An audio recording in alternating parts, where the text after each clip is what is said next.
Hello everyone, welcome to my YouTube channel Biology Study. I am Meena Chaudhary. So today we start our new chapter, chapter 6, Anatomy of Flowering Plants. Before this we complete our chapter 5, Morphology of Flowering Plants in last lectures. So in that chapter we study the external structure of flowering plants, ठीक है? And today we start anatomy means the internal structure of flowering plants, ठीक है। तो morphology means की outer structure, जो external structure है वो हमने स्टडी किया। एंड एनाटॉमी क्या होता है, इंटरनल स्ट्रक्चर को स्टडी करना, ठीक है। एंड इन दिस चैप्टर हम स्टडी करेंगे ये टॉपिक्स, मेनली इसमें 2 ही टॉपिक्स हैं, the tissue system and the anatomy of dicotyledonous and monocotyledonous plants, ठीक है। क्योंकि ये न्यू एनसीईआरटी है जिसमें कि वो जो टिश्यू वाला पोर्शन है वो हट चुका है, लेकिन फिर भी मैं आपको वो पूरा रिव्यू एक बार दूंगी कि टिश्यू क्या होते हैं, कितने टाइप्स के होते हैं, वो सब हम पढ़ेंगे, ठीक है। सो स्टार्ट करते हैं। You can very easily see the structural similarities and variation in the external morphology of the larger living organisms, both plants and animals. तो जो larger living organisms हैं, ठीक है, उनमें क्या है, जो external morphology है, यानी कि जो उनका external structure है कि इनमें क्या सिमिलरिटीज़ होंगी, क्या इनमें वेरिएशन डिफरेंसेस होंगे, उनको हम लोग इजीली नोट कर सकते हैं, इजीली हम पहचान सकते हैं, ठीक है। जैसे कि आप देखते हो ये आम का पेड़ है और नीम का पेड़ है, आप आसानी से पहचान सकते हो ना कि ये आम का है और ये नीम का है, ठीक है। ऐसे ही डॉग एंड कैट है, आप पहचान सकते हो कि ये डॉग है और ये कैट है, आप उसके एक्सटर्नल स्ट्रक्चर को देख के पहचान रहे हो कि उनमें आप वेरिएशन मतलब सिमिलरिटीज़ भी देख सकते हो क्या क्या है, और उनके डिफरेंसेस भी देख सकते हो कि क्या क्या है, ठीक है। तो वही है कि आप जो है वो स्ट्रक्चर की similarities and variations easily note कर सकते हो किसी भी लिविंग ऑर्गेनिजम्स की, ठीक है। If similarly if we were to study the internal structure, one also find several similarities as well as differences. तो इसी तरह जो प्लांट्स हैं उनकी जो इंटरनल स्ट्रक्चर है उसके अंदर भी कुछ सिमिलरिटीज एंड कुछ डिफरेंसेस देखने के लिए मिलते हैं। And this chapter introduced you to the internal structure and functional organization of higher plants. तो इस चैप्टर में हम लोग क्या देखेंगे, जो इंटरनल स्ट्रक्चर है या फिर फंक्शनल ऑर्गेनाइजेशन है हायर प्लांट्स की। हायर प्लांट्स कैसे हैं, एंजियोस्पर्म्स की, ठीक है, mainly. And study of internal structure of plant is called anatomy. तो ये क्या है, simple and very important definition, जो कि आपसे किसी भी पेपर में पूछ सकते हैं कि व्हाट इज एनाटॉमी, तो आप क्या बोलेंगे, study of internal structure of plants, ठीक है। या फिर हम एनिमल्स के बारे में भी बोल सकते हैं, किसी भी प्लांट या एनिमल के जो इंटरनल स्ट्रक्चर है उसकी स्टडी को हम लोग एनाटॉमी बोलते हैं, ठीक है। तो यहाँ पे प्लांट्स की बात हो रही है तो हम क्या बोलेंगे, study of internal structure of plant is called anatomy. Plants have cells at the basic unit.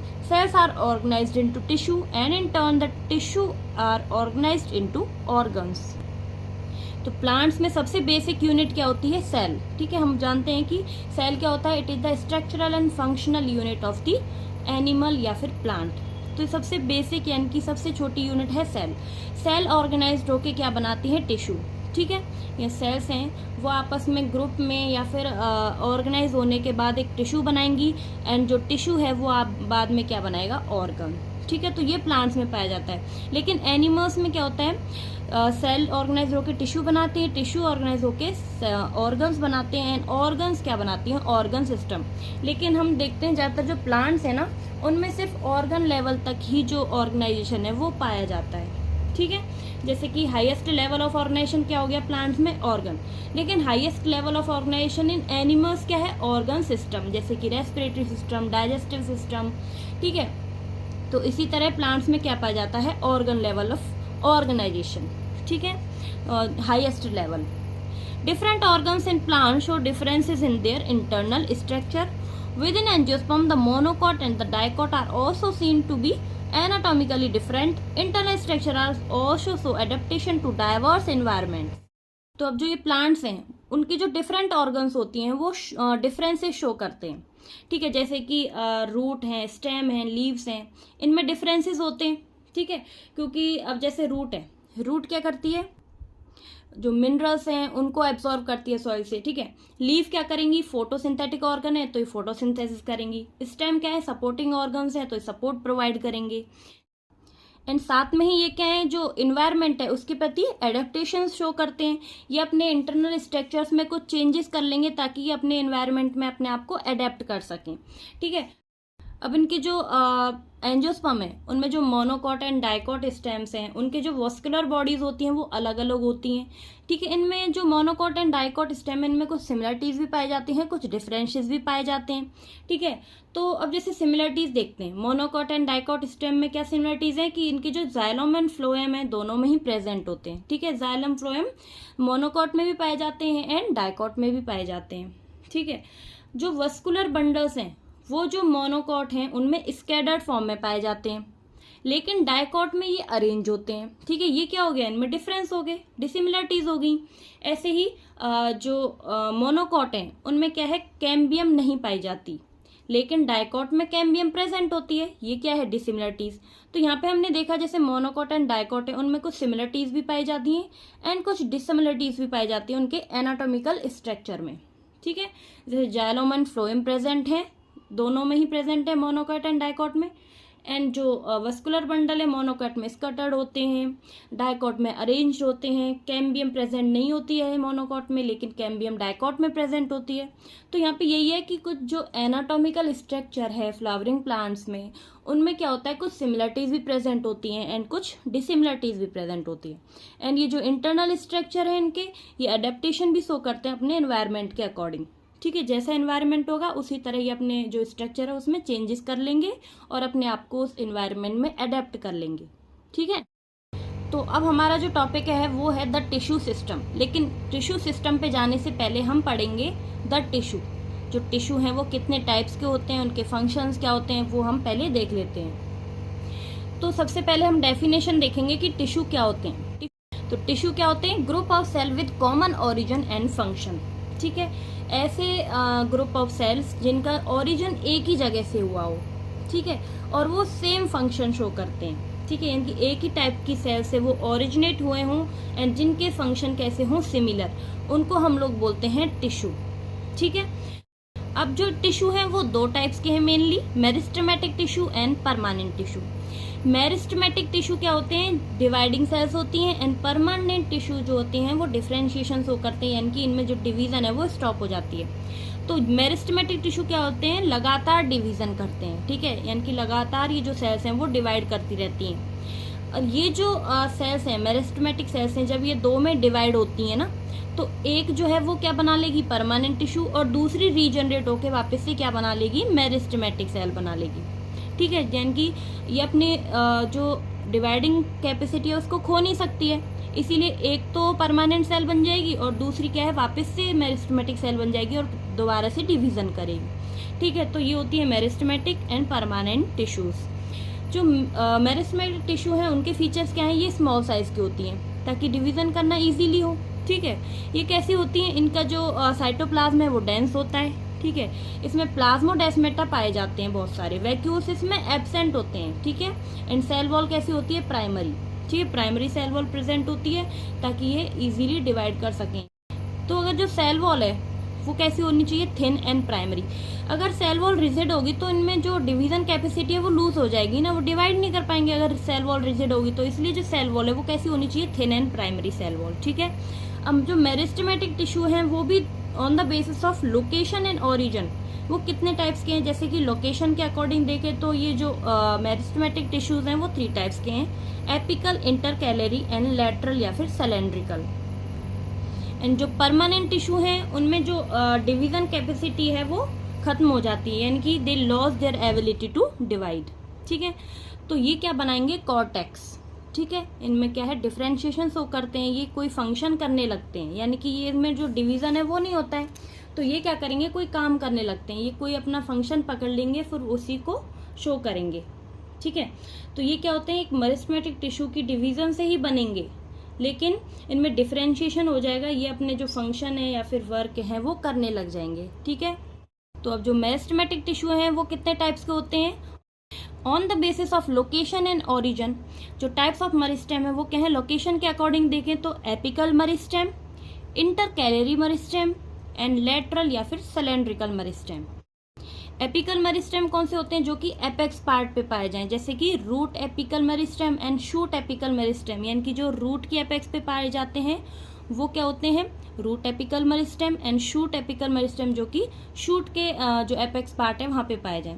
Root के जो एपेक्स पार्ट है, जो हम देखते हैं नीचे रूट कैप प्रेजेंट होती है, इनको जो रूट एपिकल मेरिस्टेम उनको प्रोटेक्ट करने के लिए क्या होती है? रूट कैप होती है, ठीक है, इनको कवर करके रखती है ताकि ये जो सॉइल के अंदर इजीली लॉन्ग मतलब अपनी लेंथ बढ़ा सकें, ठीक है। इसीलिए ये लेंथ इंक्रीज करने के लिए क्या होते हैं? एपिकल मेरिस्टेम टिश्यू होते हैं, ठीक है। ये भी कैसे होते हैं? प्राइमरी, ठीक है। शूट एपिकल मेरिस्टेम में क्या है? ये क्या शो करते हैं? मेनली ग्रोथ, ठीक है, ग्रोथ या फिर लेंथ बढ़ाने के लिए यूज किए जाते हैं, ठीक है। तो अगर लेंथ बढ़ रही है तो क्या है? वो प्राइमरी ग्रोथ हो रही है, उसकी लेंथ बढ़ रही है मीन्स प्राइमरी ग्रोथ हो रही है। अगर उसकी चौड़ाई या फिर गर्थ बढ़ रही है तो वो क्या होगी? सेकेंडरी ग्रोथ, ठीक है। तो हम देखते हैं प्राइमरी ग्रोथ कौन सी होती है? जिसमें कि लेंथ बढ़ती है, एंड सेकेंडरी ग्रोथ क्या होगी? जिसमें कि गर्थ बढ़ती है, यानी कि उसकी चौड़ाई बढ़ती है पेड़ की। सेकेंड टाइप ऑफ मेरिस्टेम है लोकेशन के आधार पे इंटरकैलरी मेरिस्टेम, जो कि हम देखते हैं ज़्यादातर ग्रासेस में, जैसे कि कैटल्स वगैरह जब ग्रास चरते हैं तो ग्रास के ऊपर से जो एपेक्स पार्ट है तो उसको तो वो खा जाते हैं। तो अगर एपेक्स पार्ट खा गए तो इसका मतलब क्या है? कि जो मेरिस्टेमेटिक टिश्यू जो एपेक्स में प्रेजेंट था वो तो चला गया। इसका मतलब वो जो ग्रास है उसकी लेंथ इंक्रीज नहीं होनी चाहिए, लेकिन वो क्यों हो रही है? क्योंकि उनमें क्या है? इंटरकैलरी मेरिस्टेमेटिक टिश्यू प्रेजेंट होते हैं, बीच में भी जो मेरिस्टेमेटिक टिश्यू है वो ग्रास में पाए जाते हैं, ठीक है। क्योंकि जैसे ही लेंथ बढ़ती है, ठीक है, लेंथ बढ़ने के बाद जो पीछे भी कुछ जो टिश्यूज हैं, जो मेरिस्टेमेटिक टिश्यू हैं, वो छूट जाते हैं, तो जिसकी वजह से इंटरकैलरी ग्रोथ होती है, ठीक है। तो मेनली मोनोकोट जो ग्रास है वो मेनली मोनोकोट में आती हैं, तो इसीलिए ये जो इंटरकैलरी मेरिस्टेम है वो मोनोकोट्स में पाए जाते हैं, ठीक है। जब जो टिप है प्लांट की, ग्रास की, वो जब खा जाते हैं ग्रेजर्स, यानी कि जो कैटर्स हैं वो जब उसको खा जाएंगी तो फिर से जो प्लांट है उसकी जो ग्रासेस हैं वो रीजनरेट हो जाती है, ठीक है। दोबारा से जो प्लांट पार्ट है वो इंक्रीज हो जाता है, लेंथ बढ़ा लेता है। क्यों? क्योंकि उसमें इंटरकैलरी मेरिस्टेमेटिक टिश्यूज प्रेजेंट होते हैं, ठीक है।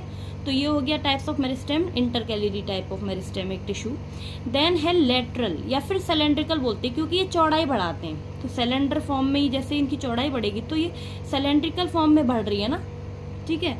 तो इसलिए गर्थ इंक्रीज करते हैं कौन से? लेटरल या फिर सिलेंड्रिकल मेरिस्टेमेटिक टिश्यू, जो कि सेकेंडरी टिश्यू है, ठीक है, डाइकॉट्स में प्रेजेंट होते हैं, क्योंकि प्राइमरी क्या है? मोनोकोट, ठीक है। तो जैसे कि मोनोकोट है उनमें क्या है?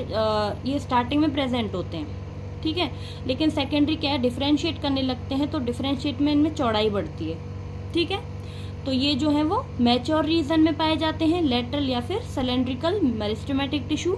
जब जो प्लांट है वो मैच्योर हो जाता है तब ये मिलते हैं, और सेकेंडरी टिश्यू जैसे कि डाइकॉट या फिर जो वुडी एक्सिस होंगी ना वहाँ पे ये पाए जाते हैं, ठीक है। अब ओरिजिन के अकॉर्डिंग देखें तो ये टाइप्स ऑफ मेरिस्टेम दो टाइप्स के हैं, प्राइमरी एंड सेकेंडरी, ठीक है। प्राइमरी जो है वो मोनोकॉट में ही पाए जाते हैं, डाइकॉट में भी कहीं कहीं पाए जाते हैं, ठीक है। और सेकेंडरी जो है वो मेनली डाइकॉट्स में ही पाए जाते हैं। प्राइमरी जो है वो मेनली स्टार्टिंग में मिलते हैं, यानी कि जब एपेक्स की हाइट बढ़नी होती है ना तब, यानी कि प्राइमरी कौन से हो गए? एपिकल एंड इंटरकैलरी, दोनों लेंथ इंक्रीज कर रहे हैं, तो ये है प्राइमरी मेरिस्टेमेटिक टिश्यू।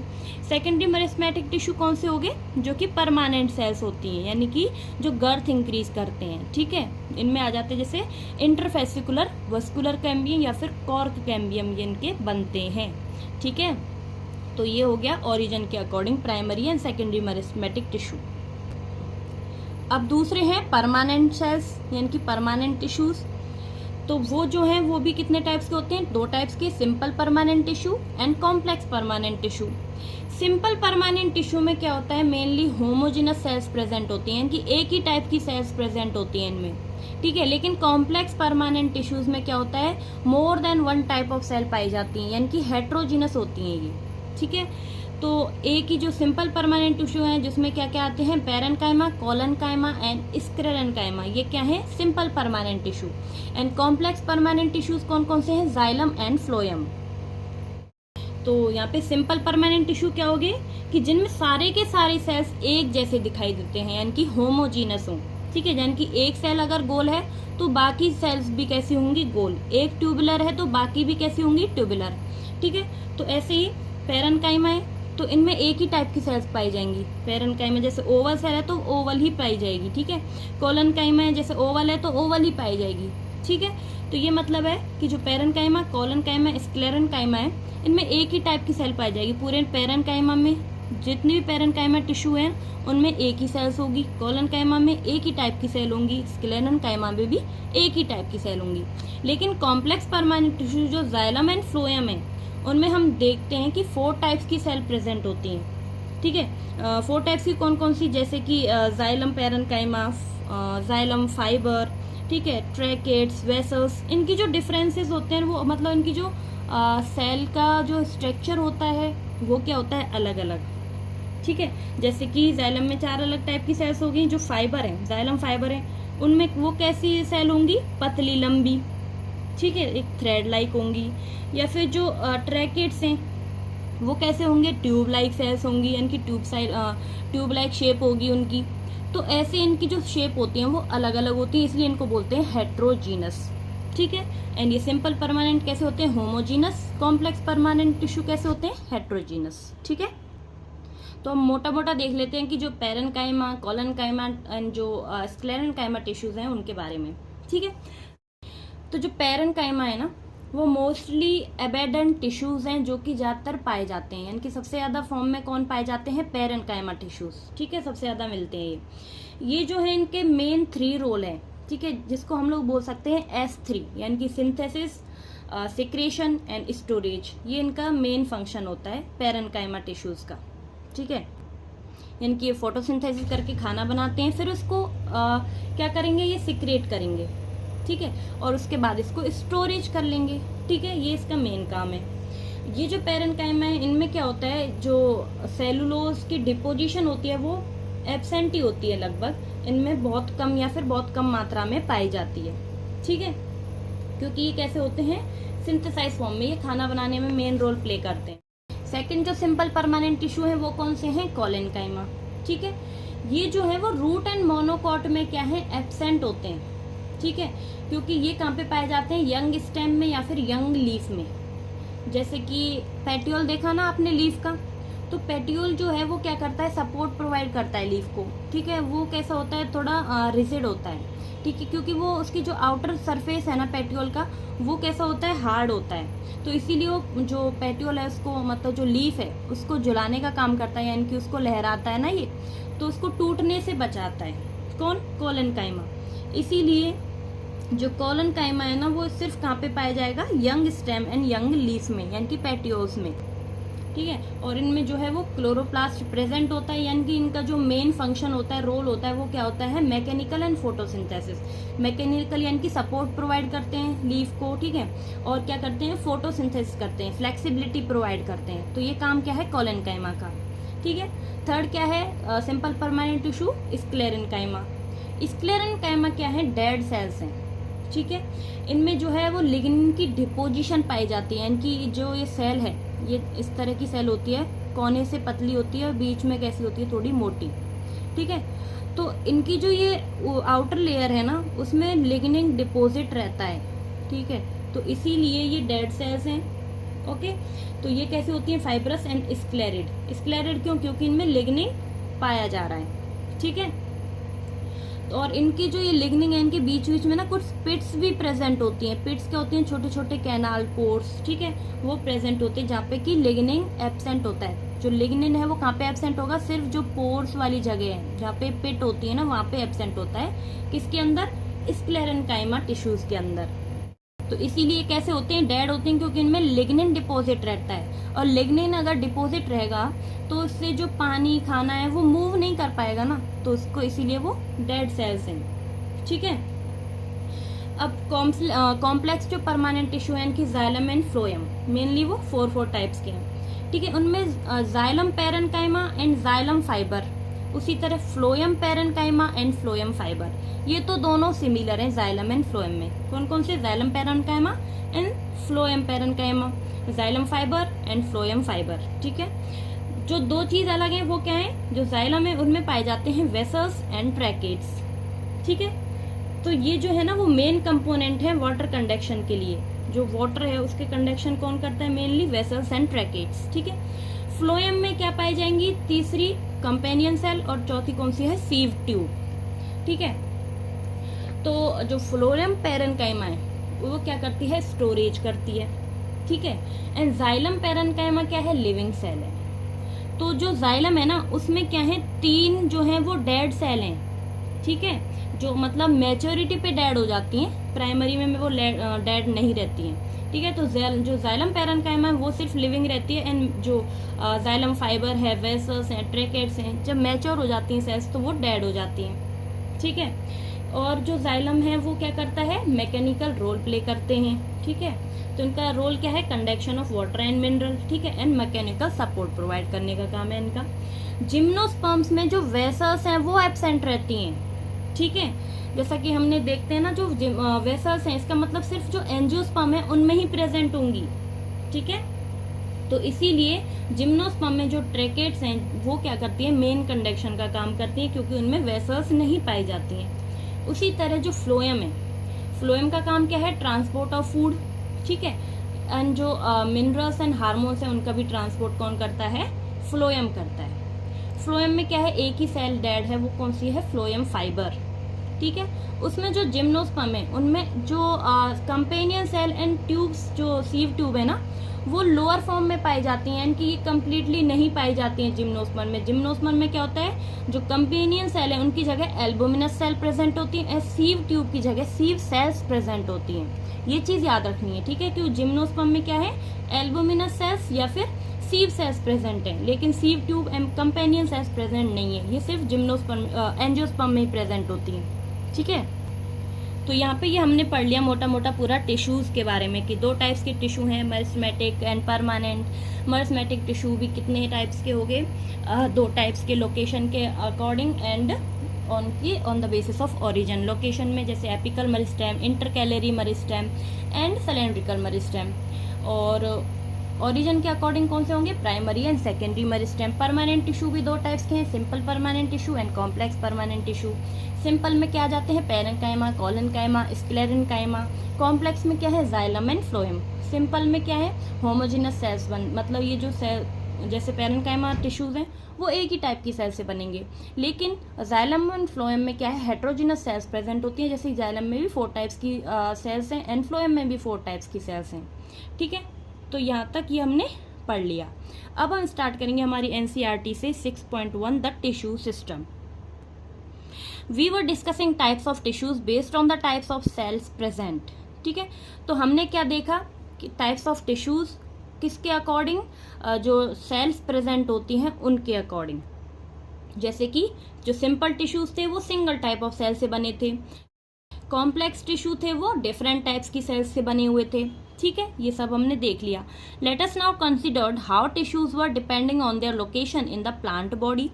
तो अब हम देखेंगे कि जो टिश्यूज हैं वो अपने लोकेशन के अकॉर्डिंग जो है वो प्लांट बॉडी में कैसे प्रेजेंट होते हैं, यानी कि जो टिश्यू हैं वो कहाँ पर किस लोकेशन पे प्रेजेंट हैं, अकॉर्डिंग टू देयर लोकेशन वो किस टाइप्स के हैं। ठीक है। उनकी लोकेशन के हिसाब से जो इनके स्ट्रक्चर एंड फंक्शन है वो क्या होते हैं? अलग अलग। ठीक है। There structure and function would also be dependent on their location. ठीक है। कि जो टिश्यूज हैं वो कहाँ पे लोकेट हैं। ठीक है। और उनके जो टाइप्स हैं, यानी कि जो उनका स्ट्रक्चर एंड फंक्शन है वो क्या है? उनके लोकेशन के अकॉर्डिंग क्या होते हैं? अलग अलग होते हैं। ठीक है। जिस लोकेशन पे वो प्रेजेंट होंगे उसी टाइप के जो टिश्यूज हैं वहाँ पे वो पाए जाएंगे। And on the basis of the structure and location there are 3 types. तो उनके स्ट्रक्चर एंड लोकेशन के अकॉर्डिंग जो ये टिश्यूज सिस्टम है वो 3 टाइप्स के हैं। These are epidermal tissue system, the ground or fundamental tissue system and the vascular or conducting tissue system. तो इनके स्ट्रक्चर एंड फंक्शन के अकॉर्डिंग ये जो टिश्यू सिस्टम है वो 3 टाइप्स का हो गया। एपिडर्मल टिश्यू सिस्टम, जो एपिडर्मल टिश्यू सिस्टम है वो क्या है? जो आउटर मोस्ट पार्ट पे पाया जाए। ठीक है। जो प्लांट बॉडी की आउटर कवरिंग होती है ना वहाँ पे ये पाया जाता है सबसे ज़्यादा। जो कौन सा है? Epidermal tissue system.